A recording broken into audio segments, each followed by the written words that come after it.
This is our topic for today, the syntax. Um, for the syntax, so this is how you will display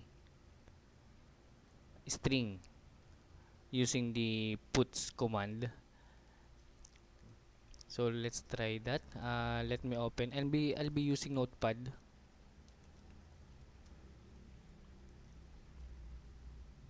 and then the command puts hello Ruby. By the way, this is our reference, tutorialspoint.com Ruby. Okay, so this is our command Ruby, hello Ruby, and then semicolon, and then save.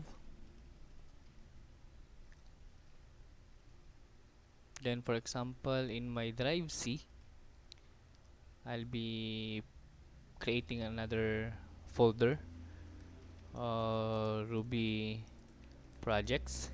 So this is our first activity, or first, I mean, for display. By the way, the extension name should be RB, and then save as type. See to it that it's all files. Okay.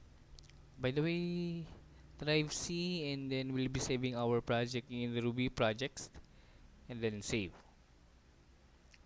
How to run? Just open your command prompt, and then I'll be going to my directory, then cd ruby projects, and then the name.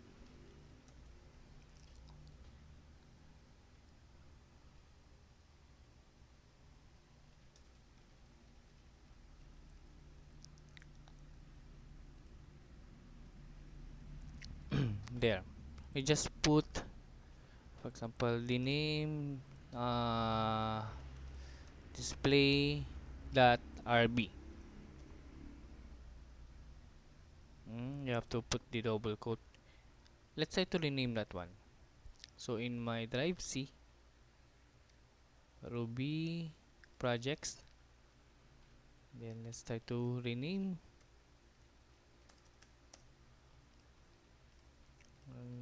Close this one. Okay. Display.rb. There. So the output is hello Ruby. Next is so the extension name should be RB, and then let's proceed to the next. For example, now for the variables, constants, and literals. So we all know that the variables are the memory location. The memory location, or memory location or variables will hold the data. So we have the global variable. Okay, so for example here, this is our global variable. So global variable begins with the dollar sign. Uninitialized global variables have the value nil and produce warning with the dash W option. So assigning a global variable alters the global status. It is not recommended to use global variables. They make program cryptic. But in some programming, this is very useful. Okay, so for example, if you have a global variable and then we have the classes, here we have two classes, class 1 and class 2. Now, for class 1, we displayed global variable in class 1 is uh, the value, global variable. So for the global variable, you can use the global variables in different classes. So pwede nyo siyang gamitin sa iba-ibang classes. So for example here, this one for class 1, and then this one is for the class 2. Now, if you want to display the this one, the output, then you have to create a class a object. Okay, so this is how you will create an object. So for example, we create a class object variable is equal to class 1. You will be calling this one class 1 is equal class 1 dot new, and then class 1 object that print globe global. And then next, create a new object again for class 2. So we have class 2 obj is equal to class 2 dot new, and then call this one, so class 2 dot obj dot print global, so that it will display the output, this one. So let's try.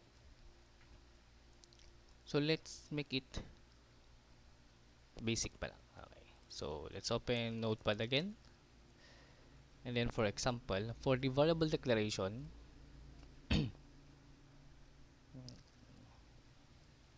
can we say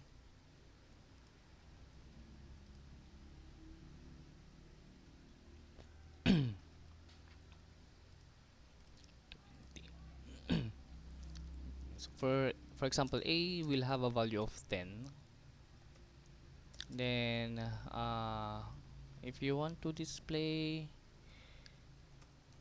puts, then the value is, then you put, and this is okay. So let's try hashtag, then the name of the variable. Save. For example, this one, variable.rb. Then file type, all files. Save. And here, just put the file name, variable.rb.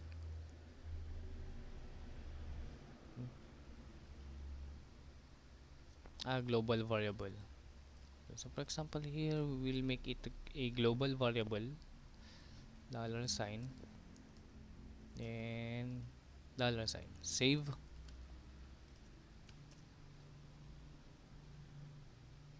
So there. So the value is 10. Okay? I'm in my example here, hindi pa ako gumamit ng class. I didn't create a class for this one. But if you want, you can create a class.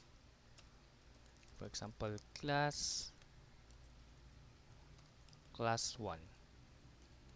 Then we have the def or definition or define. For example, print variable.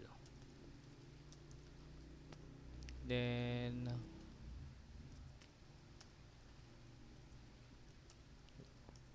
end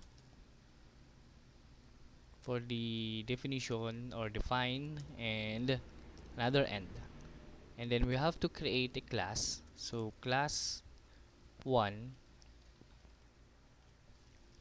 object obj is equal to class 1 dot new, so that we can call this one, the class 1. And then if you want to display, so you have to call class 1 obj dot print underscore variable. Save. And run. Same. Okay, so this one I'm using the class and objects. By the way, for the class and objects, what are classes and objects? So let's discuss this one, classes and objects. So according to our reference, Ruby is a perfect object-oriented programming language. The feature of the object-oriented programming language include data encryption, data abstraction, polymorphism and inheritance. Because that is object oriented, so this is basic. So basically you should have a data encapsulation, sorry, stand corrected, encapsulation, abstraction, polymorphism, and inheritance. So what are objects? uh, by the way, an object oriented program involves classes and objects. So class is a blueprint from which individual projects are created. In object oriented terms, we say that your bicycle is an instance of a class of an object known as bicycles. Uh, Take the example of any vehicle. It comprises wheels.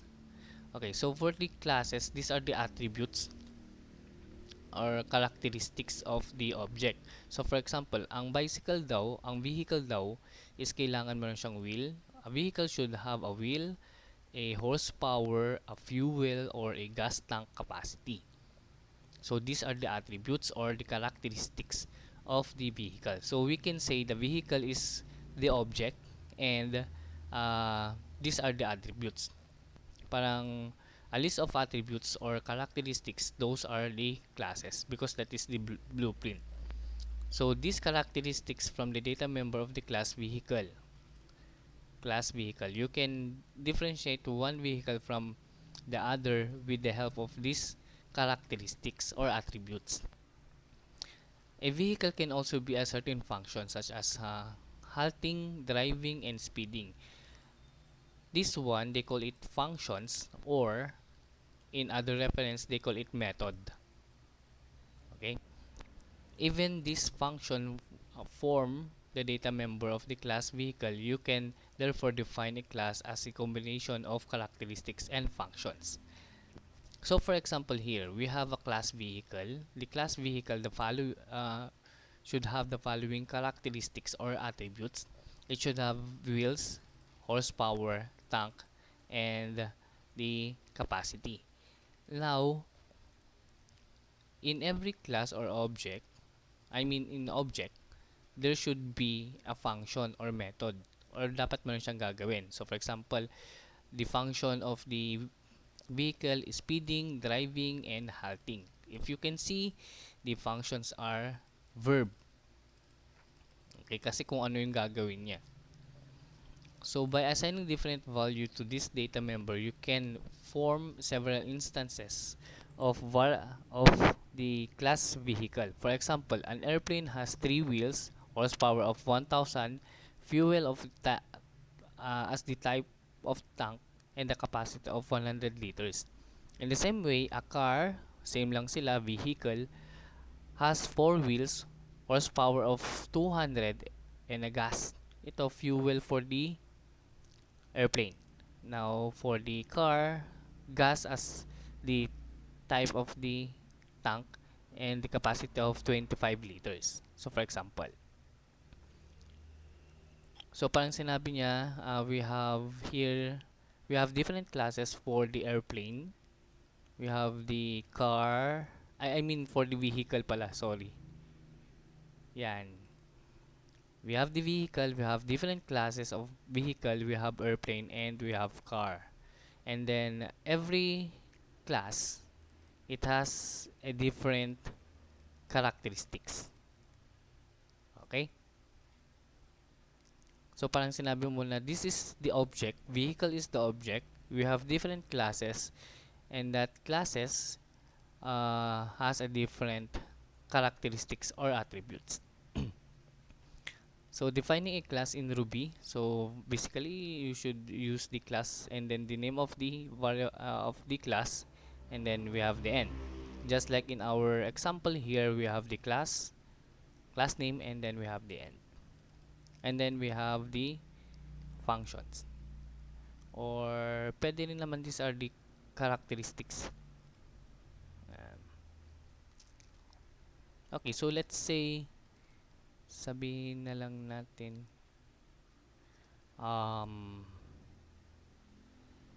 airplane. Okay. And then sumunod tayo mga tanggalin na lang natin yun. So here Ay pa, dapat pala gumawa ko ng, wait. So let me create another file. New. Okay. So here for example, class airplane. Then we have the end. Then puts says here an airplane. Where is that? Dito. So airplane has three wheels. Okay. Three wheels. Then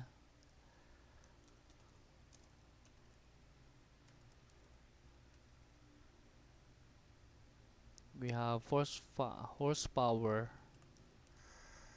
of 1000. Then fuel as the type of tank. And then we have another class for the car.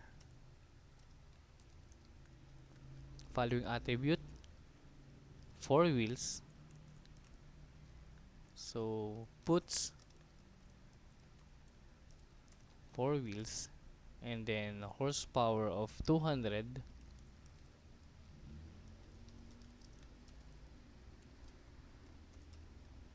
Then gas as the type of tank.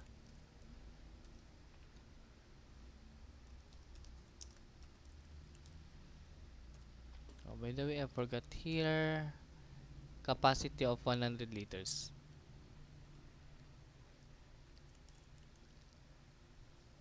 Then puts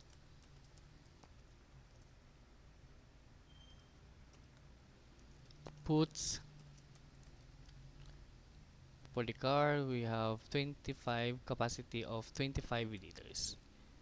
And then we have to create the definition or define.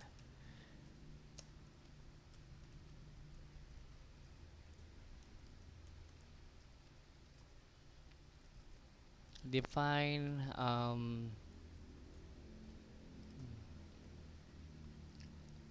what? Characteristics. Yeah, okay, sige. Characteristics.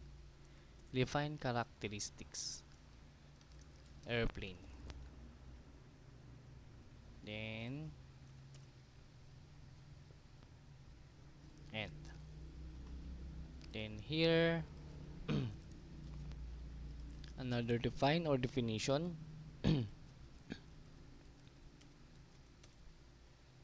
Define characteristics car for the car, and then we put end. Okay, and then let's create an object. So for example, object for the airplane. So sabihin natin airplane obj is equal to the name airplane, the name of the class, that new, stating that we created a new object kaya meron siyang new. And then here airplane, tama ba? Okay, airplane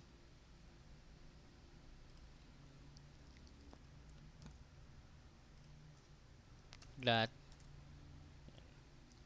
Okay, so let's try. Then sabihin na lang natin class dot rb, then all files. Then let's try. Nope. The name is class dot rb.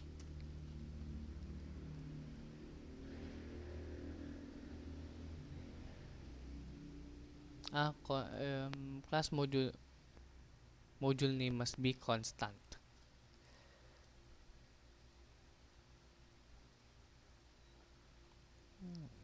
Wait, check natin yung isa. Variable. Oh, open na siya sa Ruby. Wrong. Should be in Notepad. So I'll be opening Notepad. Another Notepad.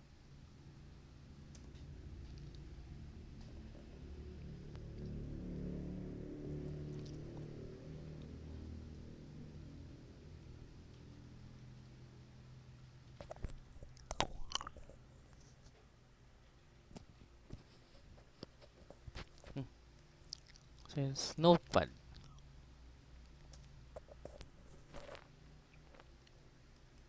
And drag variable.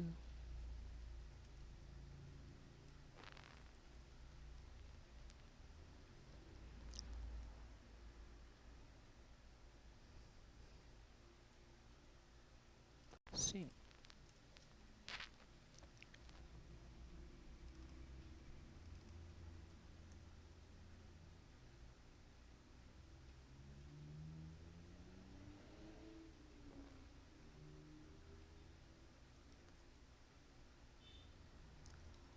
Mhm.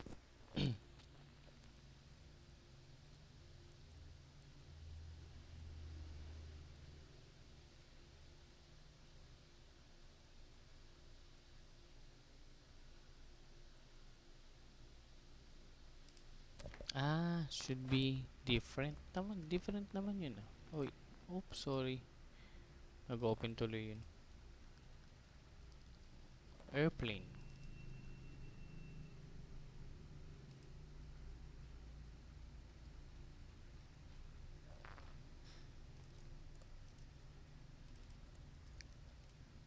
Airplane. That new.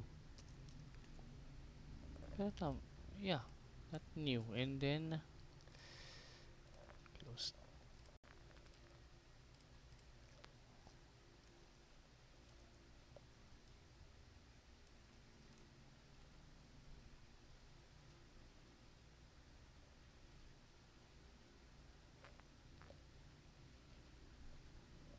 Let's try it again.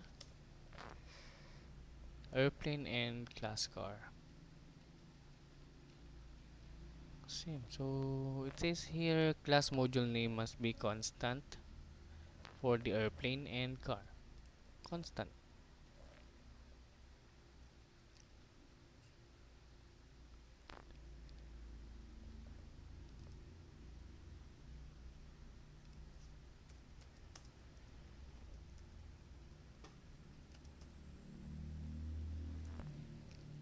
Save.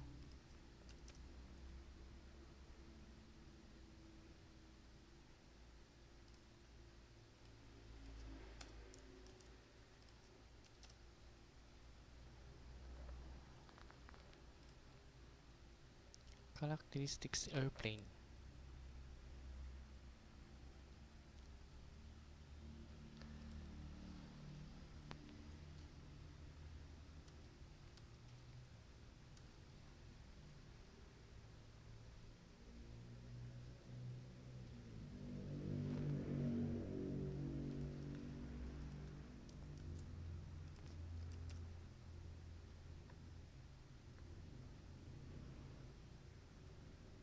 Must be constant.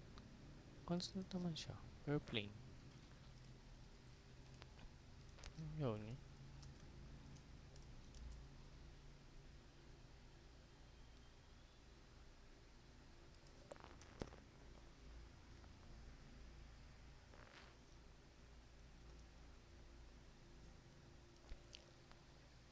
Undefined local variable method airplane for main object.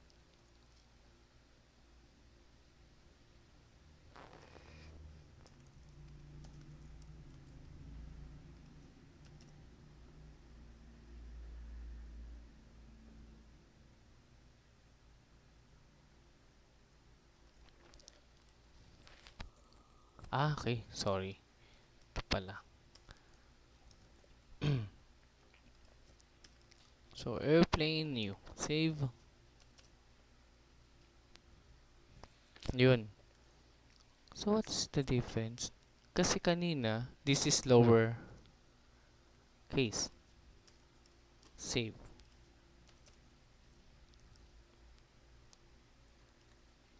Okay.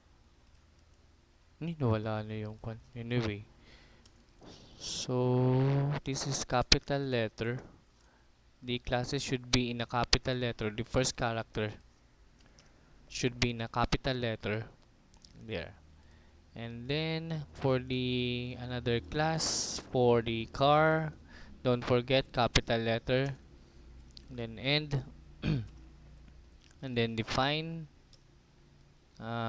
characteristics of car.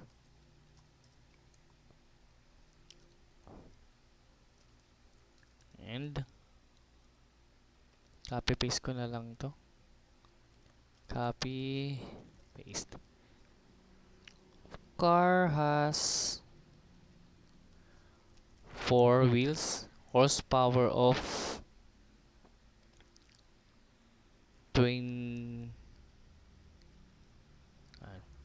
200.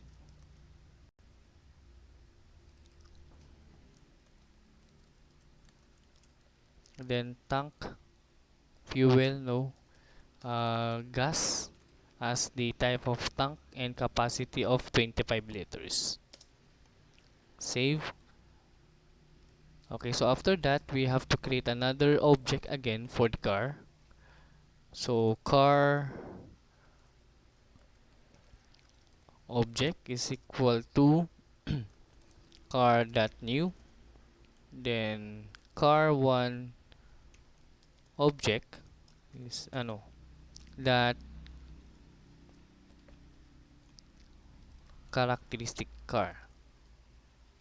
Then save, then run. Let's try. Parang kulang. Wait. Lagyan natin ng kwan. So this is for the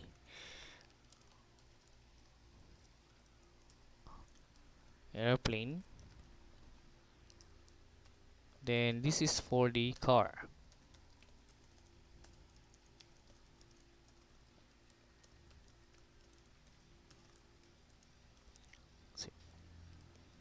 Control S to save and then run. So there you go. The airplane, and then we have the 4 wheels. Okay. So variables in Ruby class, we have the local variable, instance variable, class variable, and global variable. So a while ago, we discussed on the global variable, and then here, how to create an object. So for example, this is the how to create an object. So if you want to create an object, first you have to create a class. For example, airplane, and then here we have this one. This is the any variable name that you want, and then this is the command. So airplane.new, stating that you are creating an object. Okay.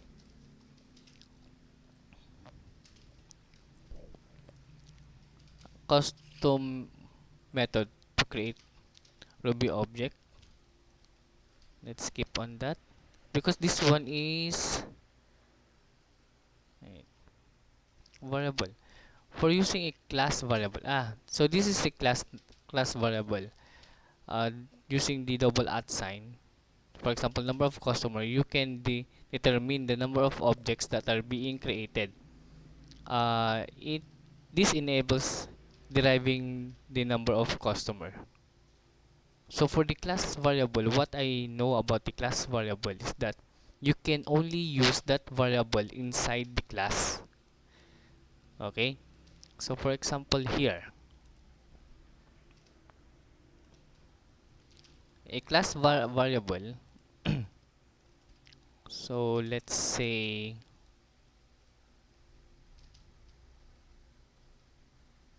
double at sign, kasi number of customer yun eh.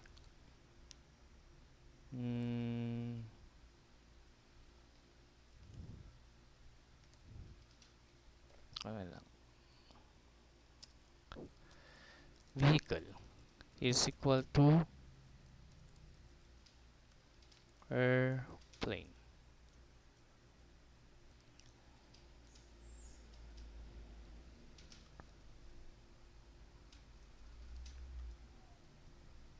Hashtag double at sign, no space,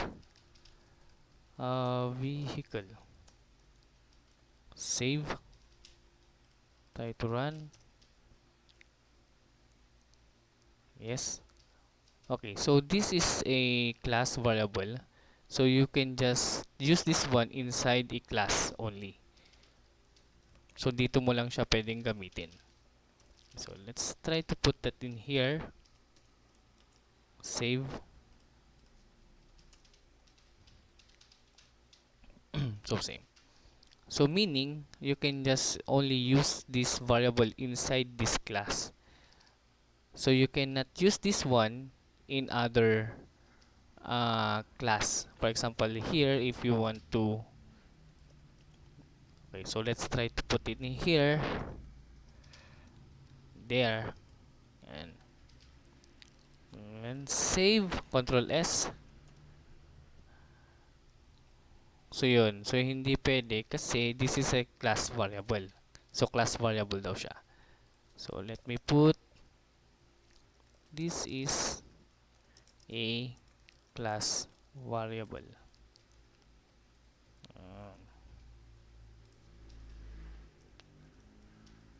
ah, hindi ba mag-error? Wait. Save. Hindi. Wait. Sorry. Kasi comment. I forgot to comment. Lang. Check natin. Yun.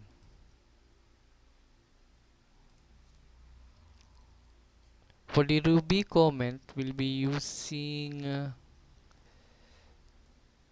pwedeng ganyan, multiple comments, equal sign begin and end, or you can use the hashtag. Okay, hashtag pala. Hashtag. So this is a class. Then display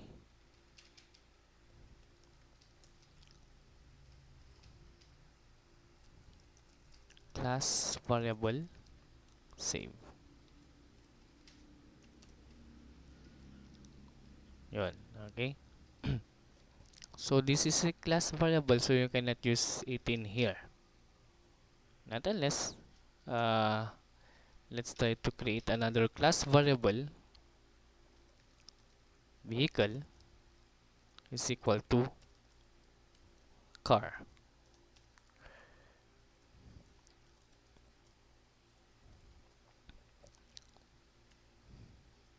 Add sign vehicle. Save. So there. Okay. So this is a class variable. Next.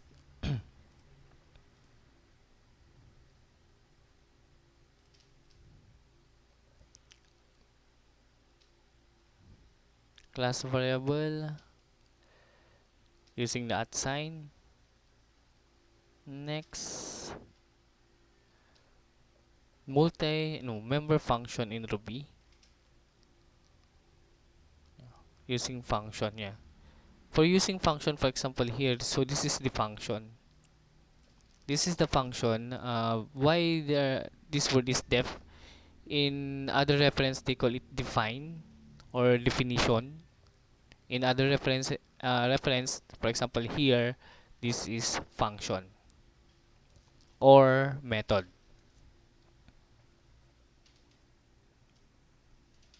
So lowercase.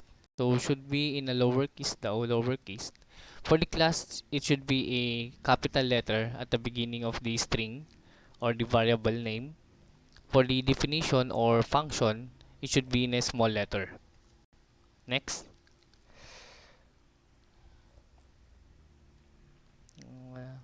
Member function, we're done with that. Oh, walang global. Okay, so local variables, instance variable using a single at sign. For the global variable, for example, global variable. For the global variable here, using the dollar sign. So dollar sign, uh, object, for example, is equal to,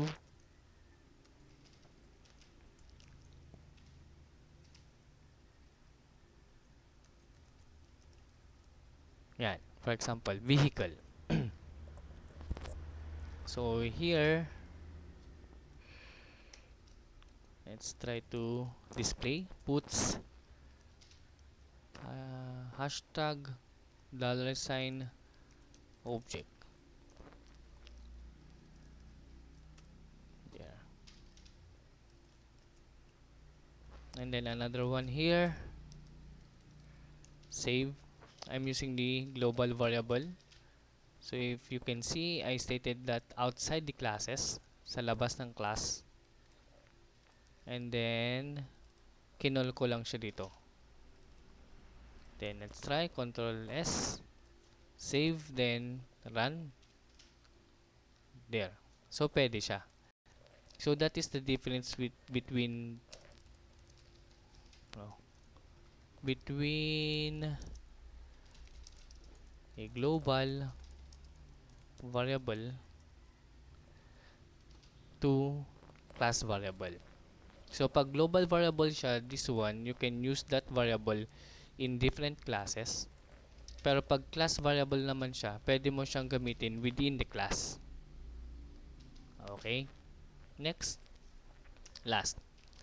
What if multiple function or multiple definition or define? So lagay tayo dito ng def, sabi natin color, airplane. And don't forget to put the end.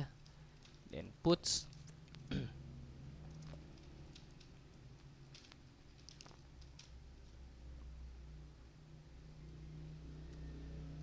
call lang natin yung class variable vehicle.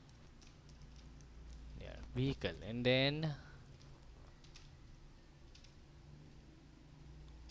puts color blue. Save. Then run. So pwede siya. So vehicle, dapat sana capital letter. Vehicle plane.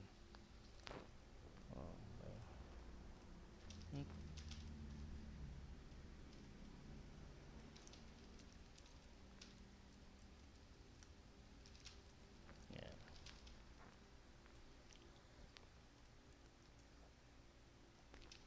How about this one? Saan na yun? So, vehicle, car, four wheels. Yeah. Hindi siya nag-display. This one, the color plane, because in our object, we have to state. So, airplane, airplane 1, obj, object, that color airplane. So this is for the airplane and this is for the car. Save para mag-display siya. Okay, vehicle, airplane, 3 wheels, horsepower, fuel as type, capacity of 100 liters, airplane. This one, so pareho lang yun. So this is a class variable. So this is a class variable. So this is a class variable. Okay, within the class pwede. So you can call that one. Then next, color blue. Ito, color blue. Ayan. So vehicle and then color blue. Da. Okay. Vehicle din siya. Airplane yung value. So the value is airplane. Tama. And then color blue. Okay. So same with true with this. So for example, let's try to create another function or definition or define car, diba? Characteristics, color, color car. Then don't forget to put the end. Then puts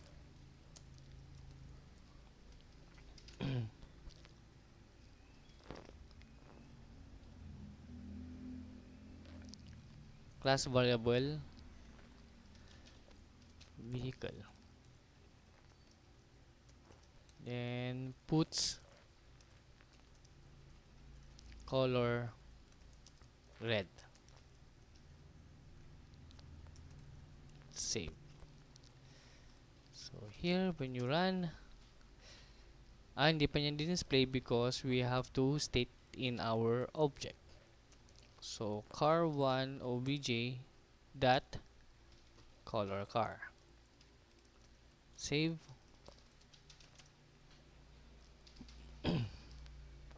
Okay, so that is how you will display and how to use the local variable and class variable. So that's all for now, and see you next meeting.